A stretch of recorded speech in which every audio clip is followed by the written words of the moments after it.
He was just a janitor, until the CEO found the blueprint in his locker beyond his imagination. Welcome to Dusk Tales. Let's uncover what really happened. The silence in Arthur Vance's office was the most expensive thing he owned.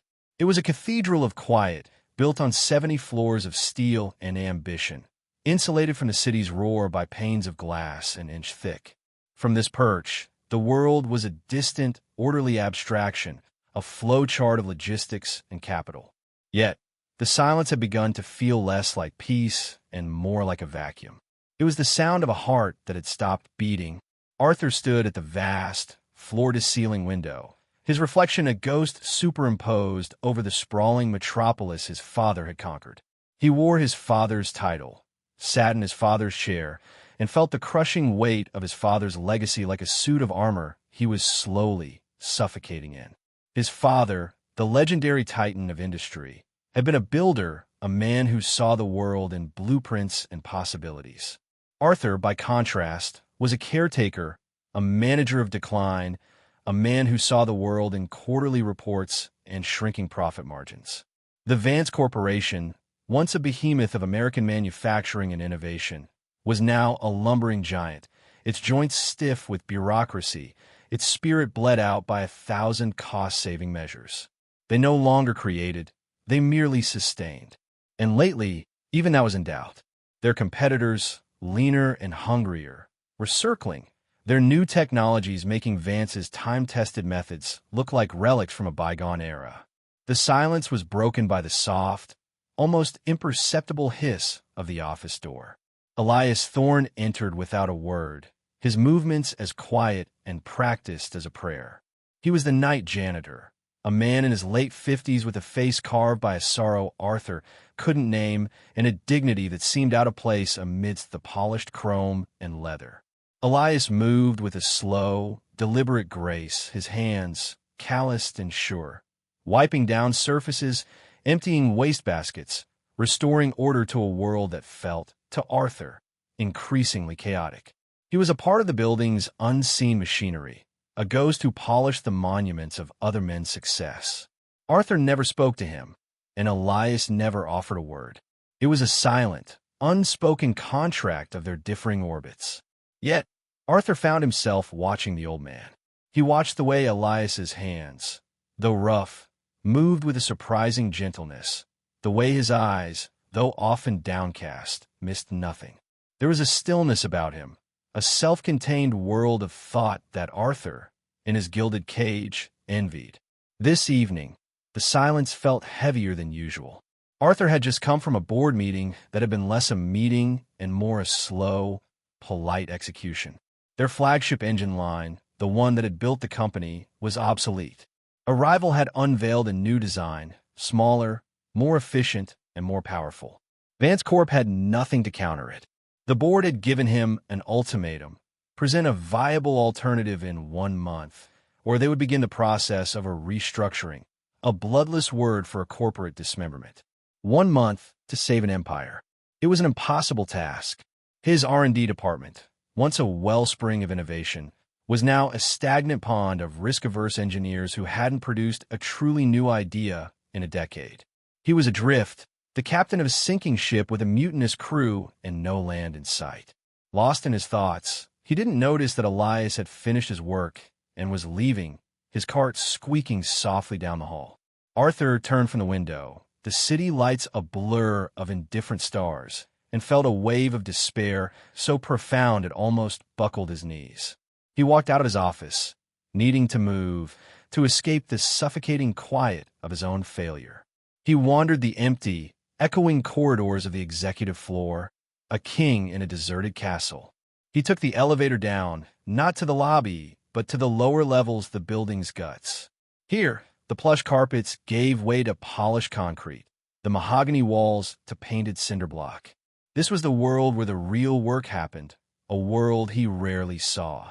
He found himself in the deserted locker room for the maintenance staff. The air was thick with the smell of disinfectant and honest labor. And it was there that he saw it. A single locker, slightly ajar, a dim light spilling from within. It was Elias Thorne's. Arthur knew he shouldn't look. It was a violation of the man's privacy. a transgression. But he was drawn by an impulse he couldn't control. He pushed the locker door open. Inside, it was a world away from the mops and buckets on the janitor's cart. The space was a miniature workshop. Tacked to the inside of the door were not family photos, but complex schematics, hand-drawn blueprints of astonishing detail and elegance. They depicted an engine, but one unlike anything Arthur had ever seen. It was compact, its design revolutionary, its principles of thermodynamics laid out with a clarity and genius that made his breath catch in his throat. And on the shelf below, nestled amongst worn-work gloves and a thermos, was a small, partially assembled prototype. It was a marvel of miniature engineering, its components machined with a watchmaker's precision. It was beautiful. It was perfect. Arthur realized with a jolt that struck him like lightning, the answer. It was the future of his company. He stared at the contents of the locker, his mind reeling. Who was this man? This quiet, unassuming janitor who polished his floors and emptied his trash? Who was this ghost who haunted his halls, carrying in his heart and hands the very salvation Arthur had been so desperately seeking? He reached out a trembling hand and touched the cool metal of the prototype.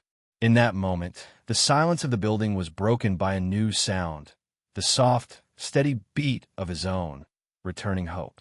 He closed the locker door gently, his mind racing. He had 1 month, and he had just found his miracle.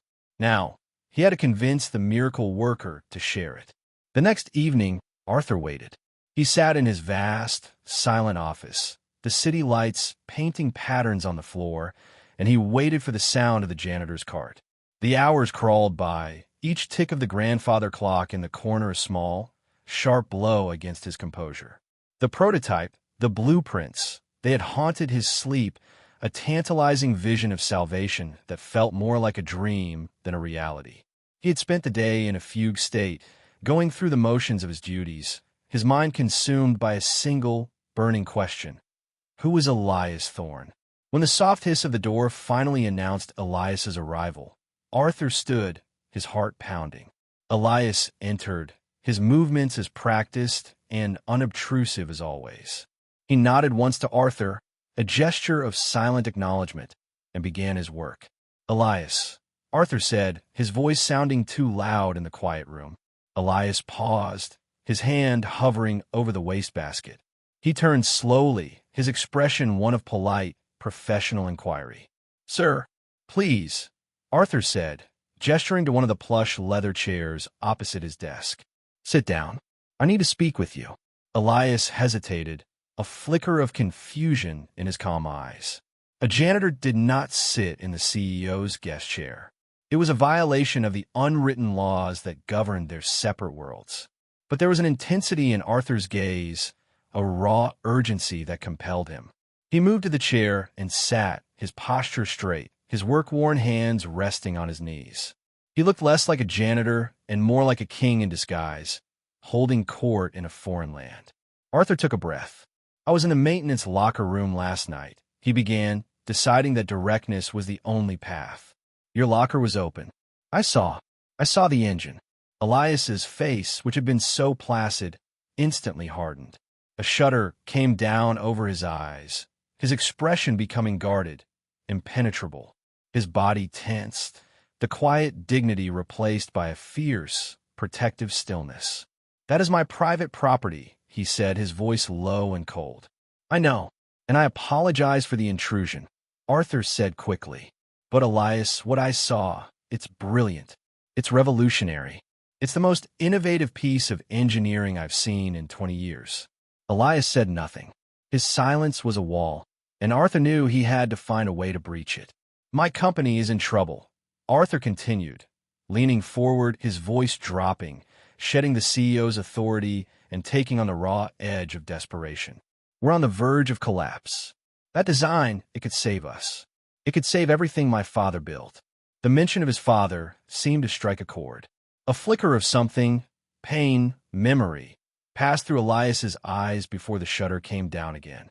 It is not for sale, he said, his voice flat and final. I'm not asking to buy it, Arthur pressed. I'm asking, who are you? How could you create something like that? The schematics, the precision, that's the work of a genius. Elias looked away, his gaze fixed on the city lights beyond the window. For a long moment, he was silent, and Arthur feared he had lost him, that the old man would simply stand up and walk away, taking his secrets with him. When he finally spoke, his voice was thick with a grief that was ancient and raw. "It wasn't my work," he said softly. "It was my son's." The confession hung in the air between them, heavy and heartbreaking. "His name was Leo," Elias continued, his voice a near whisper. He was like your father, a builder, a prodigy. He saw the world in numbers and angles and light. He was studying engineering at the state university on a full scholarship. He was going to change the world." Elias paused, swallowing hard. This engine, this was his senior project, his masterpiece. We were building it together in the small workshop behind our house. It was his dream. "What happened?" Arthur asked gently, his own sense of failure paling in comparison to the profound loss he was now witnessing. "A car accident," Elias said, his voice breaking on the last word. "A drunk driver. He was gone in an instant. A light that bright just snuffed out." He fell silent again, lost in a memory that was clearly too painful to hold. "After he died," he continued after a moment, "I lost everything. The house, the workshop. I couldn't bear to be in it without him. The grief, it was a weight I couldn't carry. I sold it all, and I just walked away. I took this job because it was quiet, because no one asked questions, because I could be a ghost. The only thing I kept were his notebooks, his plans, and the prototype. I've been finishing it. Here, in the dark. It's the only thing I have left of him. It's the last conversation we'll ever have." Arthur was speechless. The story was a punch to the gut. This was not about a secret genius. It was about a father's love, about a promise to a dead son. He understood now the sanctity of what he had stumbled upon. He understood that he was not just asking for a blueprint. He was asking for a piece of a man's soul. He rose from his desk and walked to the window, standing beside Elias, the two of them looking out at the indifferent city. "My father," Arthur said, his voice quiet. "He was a brilliant man, a titan, but he was not a good father. He was distant, demanding. He saw me as his greatest project and his greatest disappointment. I have spent my entire life trying to live up to his shadow, and I have failed. This company, his legacy, it's dying in my hands." He turned to face Elias. "I cannot imagine your grief," he said, his voice raw with sincerity. "But I understand what it means to want to honor a legacy. Help me, Elias. Don't help me save my company. Help me finish your son's work. Let's show the world what he created. Let's build his dream, not in the dark of a locker, but in the light where everyone can see his genius. Let's give his legacy a voice." Elias looked at Arthur, really looked at him, and saw not a powerful CEO, but another grieving son, a man wrestling with his own ghosts. He saw the sincerity in Arthur's eyes, the desperate, honest plea. He looked at his own calloused hands, the hands that had held his son's first drawing, the hands that were now trying to finish his last masterpiece. The idea was terrifying, to bring his son's work, his private, sacred grief, into the light, into the cutthroat world of corporate industry. It felt like a betrayal. But then he thought of Leo, of his son's boundless, optimistic energy, of his desire to build things that would make the world better. Leo wouldn't have wanted his dream to die in the darkness of a locker. He would have wanted it to fly. Elias took a slow, deep breath, a breath that felt like it was his first in years. He stood up, his posture once again straight and strong. "Where do we begin?" he asked. The alliance between the CEO and the janitor was forged in the shared language of grief and a desperate, flickering hope. They did not work in the gleaming, sterile R&D labs on the upper floors. Instead, Elias led Arthur to a place deep in the belly of the Vance Corporation building, a place that had been forgotten by time and progress. It was an old pattern-making workshop from his father's era, a vast, cavernous room filled with silent, dust-shrouded lathes, drill presses, and milling machines. The air was thick with the scent of old oil, cold steel, and sawdust, a ghost's perfume of creation. "Your father gave me my first job in this room," Elias said, running a hand over a heavy cast-iron workbench. I was just a boy, sweeping floors. But he saw something in me. He taught me how to read a blueprint, how to work a lathe. He said I had good hands.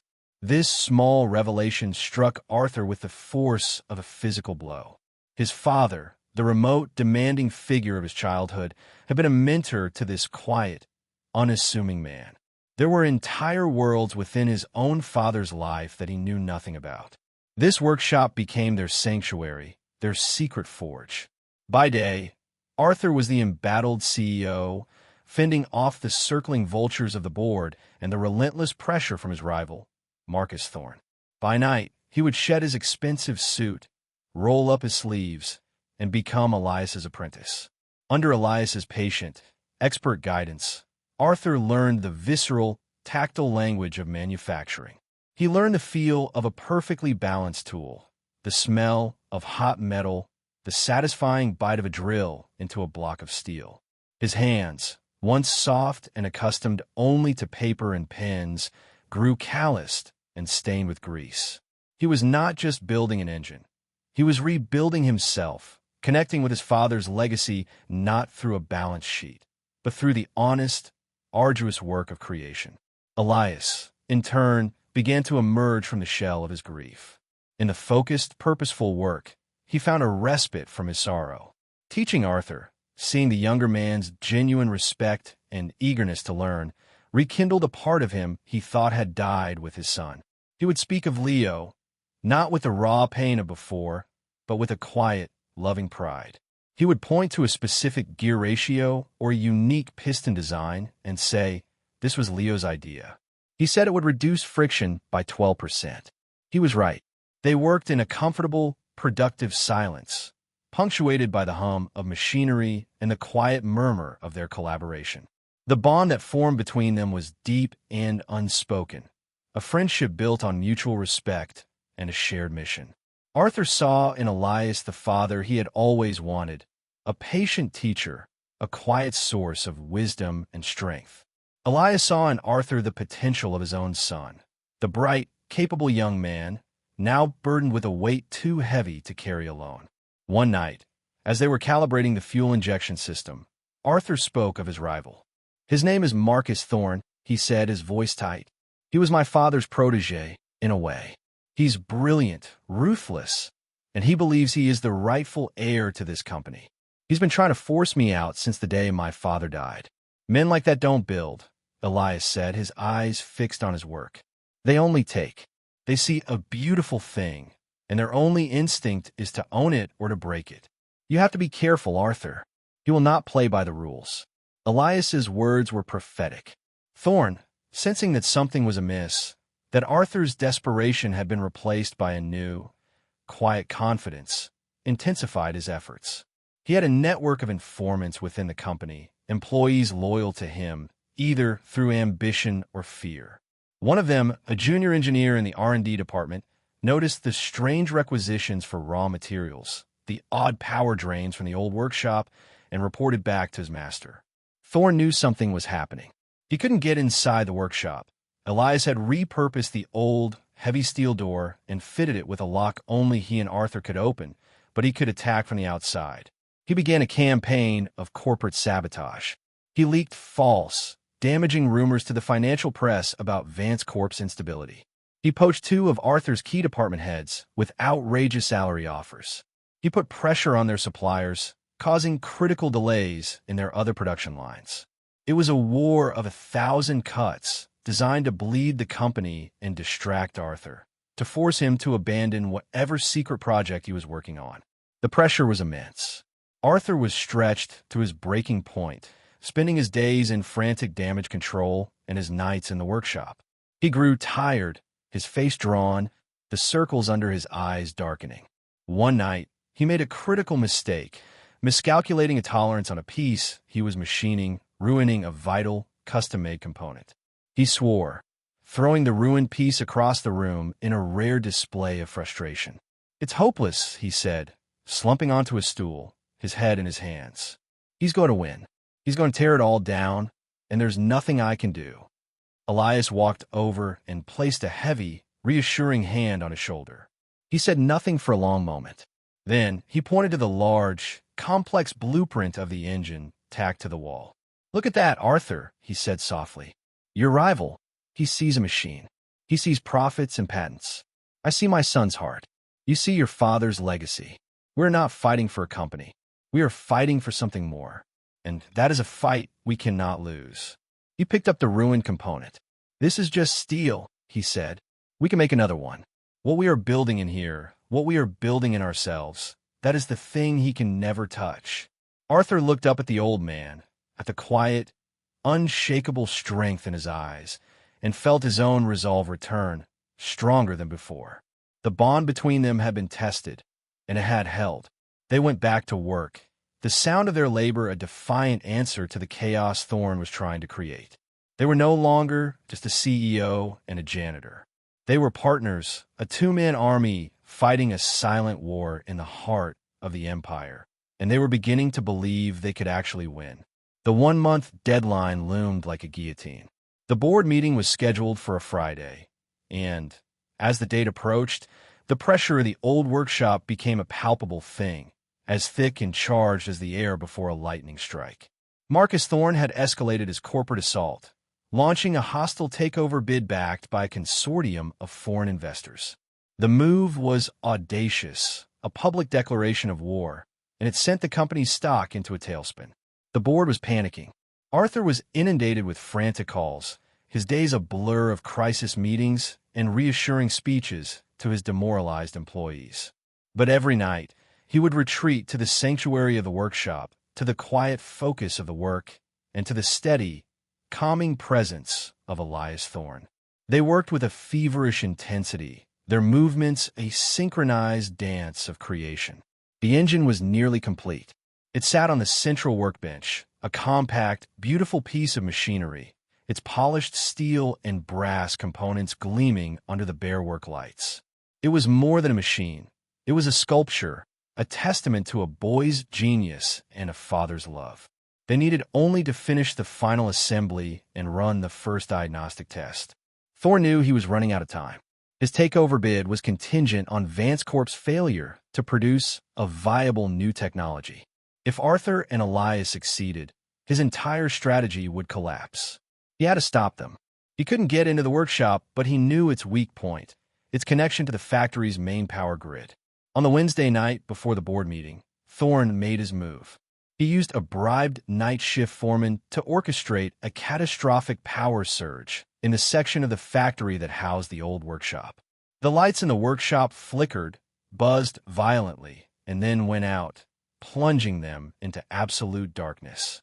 The whine of the machines died, and the emergency backup generator, old and long neglected, failed to kick in. A smell of fried electronics filled the air. They were dead in the water. "He cut the power," Arthur said, his voice flat and dead in the darkness. He knew we were close.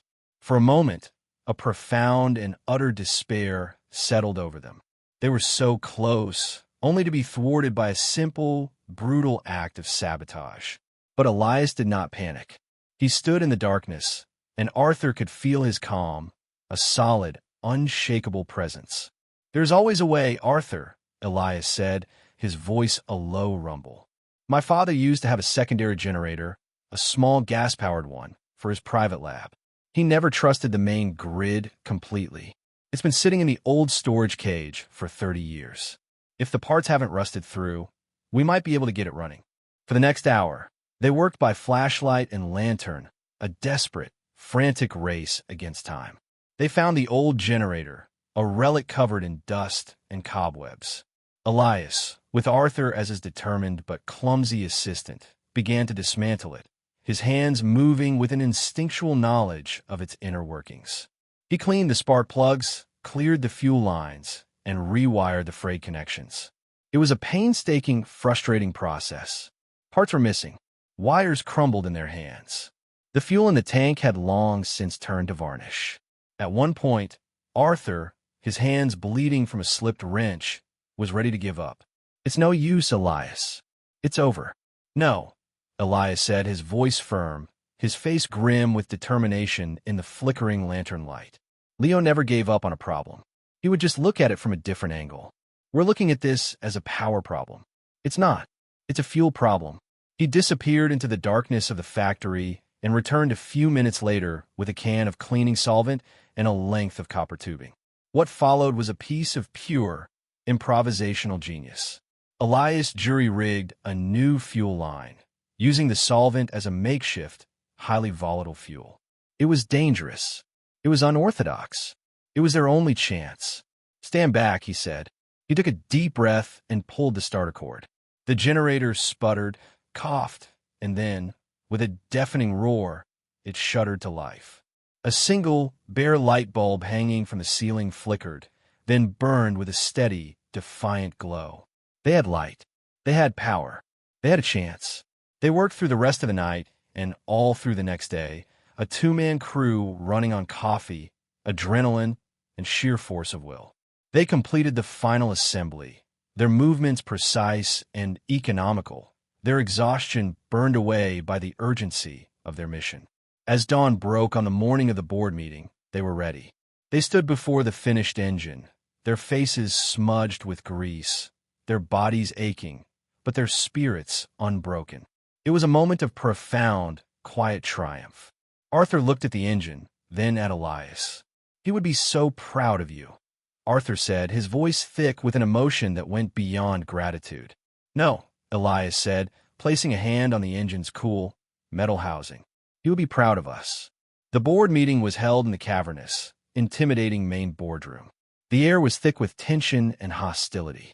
Marcus Thorne was already there, flanked by his lawyers, his face a mask of smug, predatory confidence. He thought he had already won. The board members, a collection of gray-faced, nervous men, sat at the long, polished table, avoiding Arthur's gaze. The meeting began. Thorne's lead lawyer made a long, damning speech about Arthur's failed leadership, the company's plummeting stock, and the urgent need for a change. He formally presented their takeover offer. It was a lowball price, an insult, but one the board, in its panic, was clearly considering. When it was Arthur's turn to speak, he did not walk to the podium. He stood at his place, his posture calm, his voice steady. "Ladies and gentlemen," he began, "you have heard a compelling story of failure. And it is true that this company has been failing. We have been failing to innovate, failing to take risks, failing to honor the legacy of the man who built this room." He paused, letting the words sink in. "But that failure ends today." He pressed a button on the console before him. The large screen at the front of the room, which had been displaying a depressing stock chart, flickered to life. It showed a live feed from the old workshop.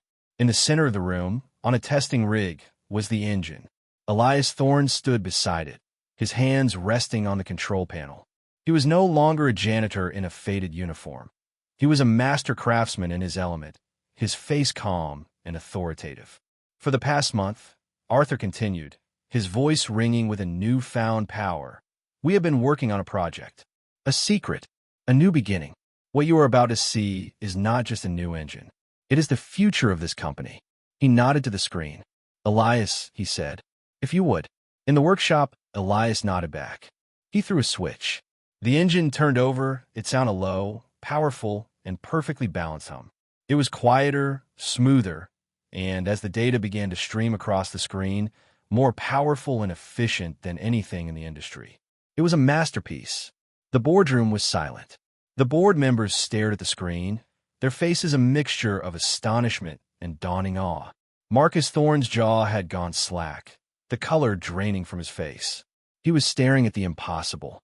"This engine," Arthur said, his voice now a quiet declaration of victory, "is the work of Elias Thorne and his late son, Leo. It is a design of pure genius, and it belongs to the Vance Corporation." The spell was broken. The room erupted.